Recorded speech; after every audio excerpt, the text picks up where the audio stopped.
శుక్లాంబరధరం విష్ణుం శశివర్ణం చతుర్భుజం ప్రసన్నవదనం ధ్యాయేత్ సర్వవిఘ్నోపశాంతయే. ఇంద్రుని గర్వభంగం. అనంతరం శ్రీ నారాయణుడు ఇట్లు పలికెను: ఓ బ్రహ్మన్, నీకు ఇంద్ర దర్పభంజనం గురించి కొద్దిగా చెప్పితిని. చాలా రహస్యమైన మరొక విషయం తెలుపుతాను, సావధానంగా వినుము.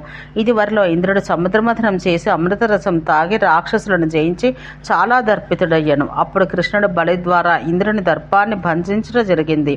ఇంద్రుడు మొదలుగా దేవతలందరూ శ్రీ సంపద లేనివారైరి. అప్పుడు బృహస్పతి స్తోత్రం వల్ల, అదితి వ్రతం వల్ల కృష్ణుని అంశకల ప్రభువు అదితియందు వామనుడిగా జన్మించెను. బలిని యాచించి కృపానిధి ఇంద్రునికి రాజ్యం, దేవతలకు సంపద ఇచ్చెను. ఓ ముని, తిరిగి మరియొక కల్పమందు ఇంద్రునికి దర్పం ఏర్పడింది. విభువు దూర్వాసుని ద్వారా అతడు సంపదను హరించగా కృపాలువు భక్తవత్సలుడు కృపతో తిరిగి ఇచ్చెను. తిరిగి సంపదతో మత్తెక్కిన అతడు గౌతముని ప్రియను హరించెను. అప్పుడు గౌతమ శాపంతో అతడు అవయవభంగం కలవాడైనాడు. తన అంగవేదనతో ఇంద్రుడు యాతన పొందగా అతన్ని చూసి ఋషులు మనవులు గట్టిగా హసించిరి. దేవతలందరూ సిగ్గుపడిరి. బృహస్పతి మృతతుల్యుడయ్యను. అప్పుడే 1000 సంవత్సరాలు సూర్యుని ఎదుట తపమాచరించి సూర్యుని వరంతో ఆ ఇంద్రుడు సహస్రాక్షుడయ్యను. ఇంద్రునికి ఆ కన్నుల సమూహం తప్పకుండా కళంక రూపమే. తారకాహరణం వలన చంద్రునికి ఎట్లు కళంకం అయినదో అట్లే ఇంద్రుడికి జరిగినది అని చెప్పగా అంతట నారదుడు, ఓ బ్రహ్మ, గౌతముని ప్రియను, మహాసతిని పూజను, భువనాలను పవిత్రం చేయుదాన్ని అహల్యను ఇంద్రుడు ఏ విధంగా హరించను? శుద్ధమైన ఆశయం కలది, అదృష్టశాలిని, నిర్మలమైనది, లక్ష్మీ కళకలది అయినట్టు ఆమెను ఎట్లు హరించను? దాన్ని తెలుసుకున్నాను అని అడగగా శ్రీ నారాయణుడు ఇట్లు చెప్పెను: ఓ వేదవిధుల్లో శ్రేష్ఠుడా, సూర్యపర్వమందు పుష్కర తీర్థయాత్ర ఎందు అక్కడికి వచ్చిన అహల్యను ఇంద్రుడు చూసెను. చక్కని చిరునవ్వు కలది, మంచి పలువరుస కలది, శాంతురాలు, బలసిన పిరుదులు రొమ్ములు గలదాన్ని చూచిన తోడనే ఇంద్రుడు ఆ క్షణంలోనే మూర్ఛనందెను.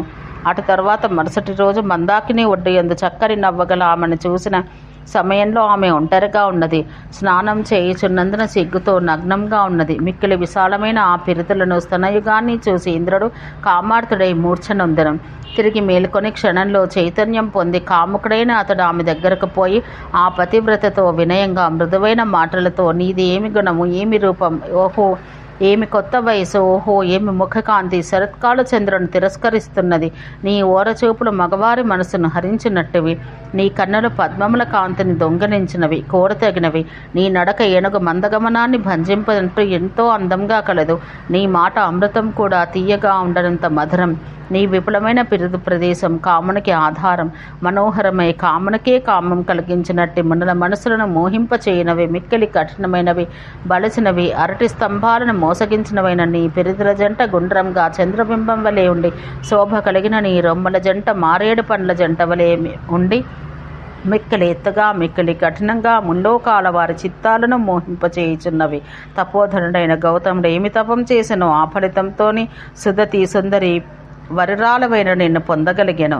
దుర్గను, ప్రకృతిని, సనాతని అయిన విష్ణుమాయను సేవించి సంపద కలిగిన లక్ష్మి సదృశమైన పద్మిని తపస్సుతో పొంది మిక్కిలి కోమలమైన మంచి ముఖంగల తామరలే ఆసనంగా గల ఆమెను సేవించి శుద్ధురాలు, మంచి పలువరుస కలది, శ్యామలమైనది, మర్రిదళం యొక్క మధ్యభాగం వంటి మధ్యము గల పద్మని సేవించి గౌతముడు నిన్ను పొంది ఉండవచ్చు. నేను కామశాస్త్ర విచక్షణుడును, నిన్ను పాలించడం నాకు తెలియను. కాముడు కాని, కాముకుడైన చంద్రుడు కాని, గౌతముడు కాని నిన్ను పాలించడం ఎరుగరు.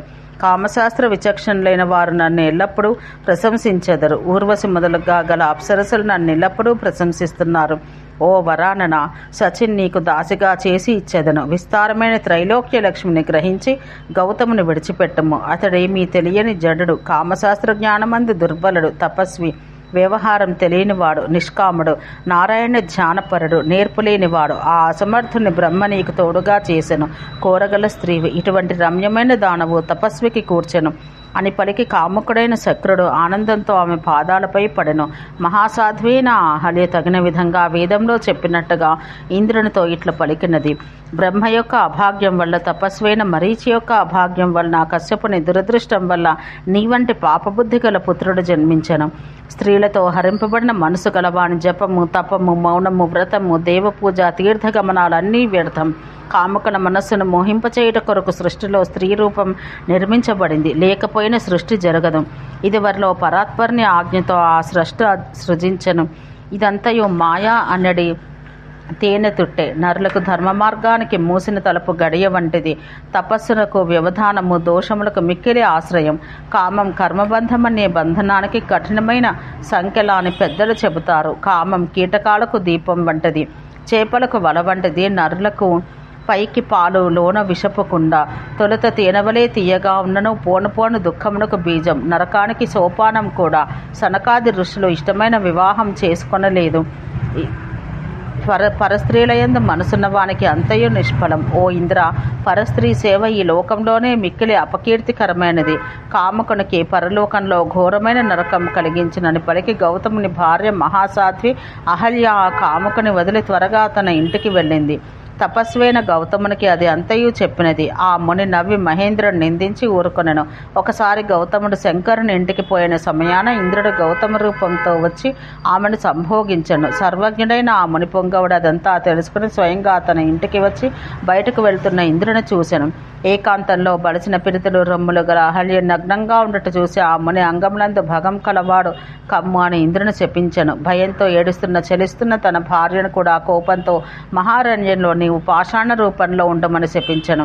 శక్రుడు సిగ్గుతో వికలమైన మనసు కలవాడై తన ఇంటికి పోగా అహల్య భయంతో దుఃఖితుడైన స్వామితో మధురంగా, ఓ ధార్మిక, నేను దాసిని, దోషం లేని దానను, నన్ను ఎట్లు విడిచిపెట్టదవు? నీవు వేద విధుల్లో శ్రేష్ఠుడవు, ధర్మంగా ఆలోచించమని ప్రార్థించినది.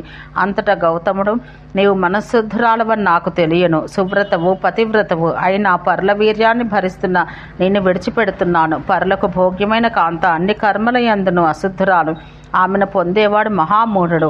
అతనికి కల్పకాలం వరకు నరకం కలుగును. పరభోగ్యమైన స్త్రీ ఇచ్చే అన్నం మలముగా, జలం మూత్రంగా భావించబడను. ఇది నిశ్చయం. ఆమె ఇచ్చి దాన్ని తాకినడల అంతకుముందు కలిగిన పుణ్యం కూడా నశించును. శృంగారమంది ఇష్టం లేనిచో స్త్రీ జారునితో సంగమించిన దూషితురాలు కాదు. శృంగార కర్మ ఎందు తన ఇచ్ఛతో వెళ్ళిన స్త్రీ నిశ్చయంగా దుష్టురాలు. నీవు ఇంద్రుని భర్తగా అనుకుని గృహమందు రతిని సుఖంగా అనుభవించావు. తర్వాత నన్ను చూడగా నీకు జ్ఞానం కలిగింది. మహారణ్యానికి పొమ్ము, అచ్చట పాషాణ రూపిణివి కమ్ము. రామపాదాల అంగుళి స్పర్శ వల్ల పవిత్రురాల వగదువు. ఆ పుణ్యంతో తిరిగి నన్ను పొందగలవు. ఓ కాంత, మహారణ్యానికి వెంటనే పొమ్ము అని పలికి గౌతముడు తపస్సుకు పోయెను అని చెప్పి, ఓ ముని, ఈ విధంగా మహేంద్ర దర్పభంజనం అంతయు వివరించితిని. విభు యొక్క కృప వల్ల ఇంద్రుడు తిరిగి లక్ష్మిని పొందగలిగాను. ఓం శాంతి శాంతి శాంతి.